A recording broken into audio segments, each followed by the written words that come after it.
민주노총 금속노조 조끼를 입은 조합원들이 식사를 하기 위해서 12월 10일 오후 롯데백화점 잠실점 지하식당을 방문하게 됩니다. 그런데 보안요원이 고객들이 불편해한다는 얘기로 조끼를 벗어달라고 요청하면서 실랑이가 벌어지게 되죠. 이 장면은 불과 30초 남짓 한 영상으로 나와서 SNS에 올라갔고 조회수는 순식간에 500만 회를 넘게 됩니다. 단순한 실랑이였던 사건은 표현의 자유 대 운영의 권한, 노조의 혐의 논란 대 고객 불편을 호소한 것이다. 노동상징의 문구인데, 그리고 일반인의 감정을 거대한 사회적 논쟁으로 번졌습니다. 그날 현장에서 무슨 일이 있었나 살펴보면은 해당 속 조합원들은 해고는 살인이다 라는 강한 문구가 적힌 조끼를 착용하고 있었습니다. 보안요원은 이걸 보고 공공장소의 에티켓상 곤란하다며 제지했습니다. 어떻게 보면 굉장히 기분이 나쁠 수 있는 부분이고, 보안요원 입장에서 보면은 일반 고객이 불편해할까봐 걱정이 될 수도 있었다고 저는 생각이 됩니다. 한 발 한 발 양보하면 되는 부분인데 이렇게 커진 것 자체도 조금 의아하기도 하고요. 조합원은 우리는 이 복장으로 평소에도 다닌다, 왜 여기서만 문제가 되느냐라고 항의했죠. 여기까지가 SNS에 올라온 모습입니다. 하지만 이후 확인된 내용에 따르면 노조와 일부 시민단체는 10일과 12일에 대한 상황 차이를 지적했습니다. 10일은 남자 조끼만 입고 있었는데도 제지를 당했다고 주장하고요. 12일에는 항의 방문 시 빨간 파란 조끼를 입고 푸드코트로 들어갔지만 보안요원은 별도 조치를 하지 않았다라고 증언합니다. 또 한 활동가는 백화점 카페에서 주문하면서 제가 입은 몸 자보가 불편한 거야 라고 직원에게 물었고, 직원은 아닙니다 라고 답하기도 했습니다. 불편하다고 대답했다면 어떤 상황이 벌어졌을까요? 직원 입장에서는 우문현답한 것이라고 보여집니다. 즉 10일과 12일의 대응이 달랐다. 상황에 따라 직원 성향에 따라 답이 달라질 수 있는 사안입니다. 앞뒤가 다르다고 질책할 요건에서 다소 벗어나 보이는 내용입니다. 그리고 초기 대응이 과했기에 사과가 필요하다는 것이 노조와 일부 시민단체의 주장입니다. 이들은 원청 롯데의 책임을 묻기 위해서 보안업체 측에 항의서도 전달했습니다. 빠르게 확산된 시민 반응, 왜 이렇게 뜨거웠는가? 사건이 확산되자 온라인에서는 양쪽을 지지하는 댓글들이 쏟아졌습니다. 노조 측을 지지하는 의견, 노란 조끼 입었다고 쫓아내는 건 명백한 차별이다. 고객이 불편해한다는 이유로 표현을 통제한다면 기준은 끝없이 확장된다. 해고는 살인이다는 단순한 과장이 아니고 노동의 현실이다. 노조 혐오 정서가 이렇게 드러날 수가 있는 것이다. 해고는 살인이다는 단순 과정이 아니라 노동의 현실이다. 노조 혐오의 정서가 이렇게 롯데백화점에 드러났다 라고 주장을 하고 있고요. 백화점 측의 조치를 지지하는 의견도 굉장히 많습니다. 솔직히 살인이라는 단어는 쇼핑 공간에서 보기 부담스럽다. 백화점이 사유지인데 기준을 세울 권한은 있지 않는가.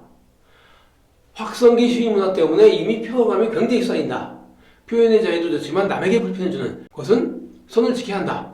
그리고 이런 댓글도 매우 많았습니다. 나였으면 그냥 조용히 나왔을 수도 있을 텐데 왜 굳이 그 복장을 고집하는지 모르겠다. 노조든 기업이든 서로 자기 주장만 강해서 사회가 피곤해진다. 불편해해도 말 못하는 시민들을 고려해달라.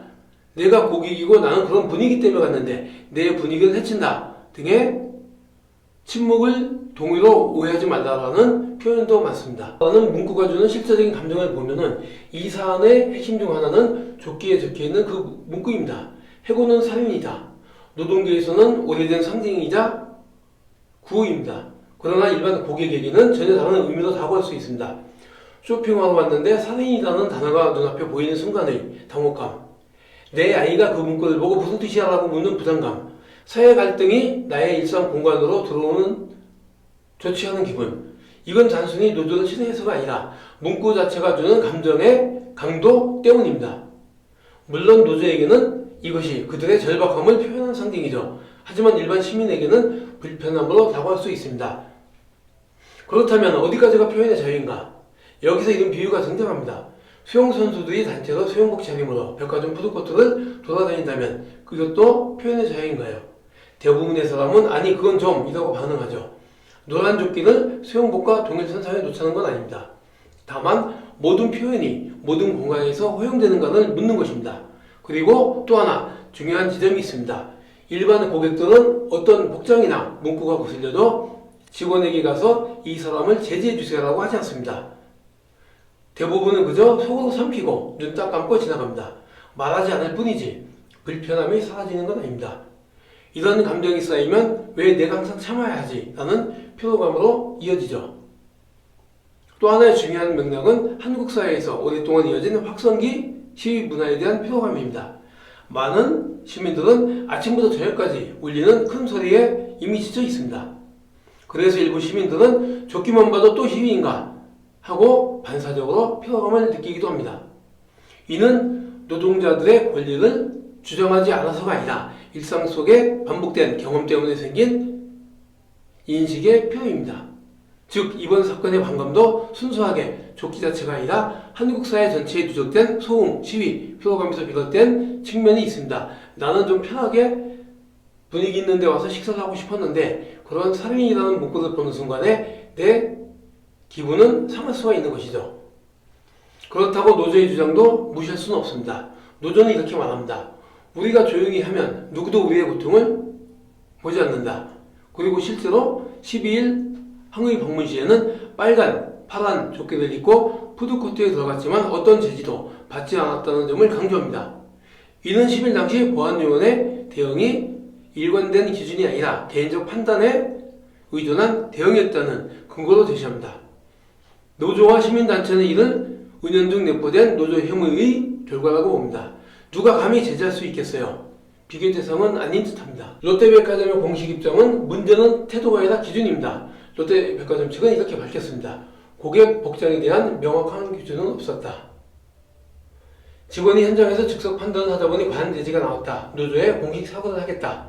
향후 복장, 출입 관련된 매뉴얼을 재정비하겠다. 즉 노조 쫓겨나서 막은 것이 아니라 기준이 없어서 혼선이 생긴 것이다 라는 설명입니다. 이 말은 결국 이 사건의 본질은 노조 대 백화점의 싸움이 아니라 기준 부재의 문제였다는 걸 의미하고 있습니다. 그러나 제 생각은 좀 다릅니다. 말하지 않지만 존재하는 보이지 않는 고객의 시선 다수입니다. 이번 사건에서 가장 조용하지만 중요한 주체는 바로 고객입니다. 고객의 감정이 중요한 부분이죠. 노조의 주장도 중요하고 기업의 운영 권한도 중요하지만 실제 공간을 이용하는 것은 고객입니다. 이런 목소리도 있습니다. 내가 불편하다고 말하면 괜히 문제를 만드는 사람이 될까봐 그냥 참고 지나간다. 좁기를 금지하자는 게 아니라 공간의 성격에 맞는 적정선은 지켜야 하지 않는가.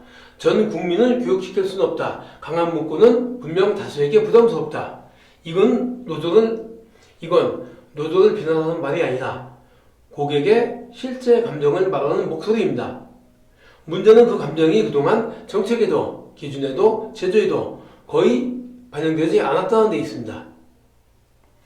재방문하여 항의하는 것이 과연 시민 정서에 맞는가? 노조와 시민단체는 백화점에 다시 방문해 진실한 사과를 받겠다고 밝혔습니다. 그러나 이 부분에 대한 반응도 엇갈립니다. 당연히 항의한다. 이건 정당한 행동이다. 하지만 굳이 재방문을 방문하는 건 시민 감정과 거리가 있다. 해결을 원한다면 갈등을 키우는 방식은 피해야 한다. 일부 시민들은 이렇게 말합니다. 일반 고객은 아무 잘못도 없는데 왜 우리가 계속 불편을 감수해야 됩니까? 그것이 생존권입니까? 즉 재방문 항의가 오히려 시민들의 반감을 더 키우고 있는 측면도 존재한다는 것입니다. 결국 문제는 조끼가 아니라 기준이었다? 이번 사건은 누가 옳고 그르냐를 가르는 문제가 아닙니다. 노조의 표현의 자유, 기업의 공간 운영 권한, 저는 고객의 감정이 가장 중요하다고 생각합니다. 고객의 감정. 극단적 문구가 주는 무게감, 누적된 사회적 피로감도 작지만은 않습니다. 명확한 규정의 부재, 이 모든 게 겹쳐서 발생한 사건입니다. 그리고 가장 핵심은 명확한 기준이 없었다는 것. 기준이 없으니 직원은 즉석에서 판단했고 노조는 차별을 의심했고 노조는 복장까지 규정에 넣어야 하나요? 이런 목적의 현장인지와 그것에 적합한 분위기 그리고 그것을 방문하고 체류하는 고객들의 감정이 가장 큰 것이 아닐까요? 고객은 조용히 불편을 삼켰고 논쟁은 거대한 사회 이슈가 되어버렸습니다. 여러분 어디에 서 계신가요? 노조의 조끼는 그들에게는 정체성이고 절박한 외침입니다. 고객이 느낀 불편함 역시 결코 무시할 수 없는 현실이고 기업이 공간을 관리해야 한다는 책임도 분명히 존재합니다. 서로 어느 한쪽이 완전히 잘못된 것도 아니고 어느 한쪽이 절대적으로 옳은 것도 아닙니다. 그래서 이 사건은 노조 쫓기 논란이 아니라 사회적 기준의 부재가 만든 충돌로 봐야 합니다. 여러분은 어떻게 생각하시나요? 제지가 과했을까요? 아니면 불가피했을까요? 여러분의 의견을 댓글로 남겨주세요. 오늘 시청해주셔서 감사합니다. 선한 영향력을 제시하고 싶은 거침없는 정 대표였습니다.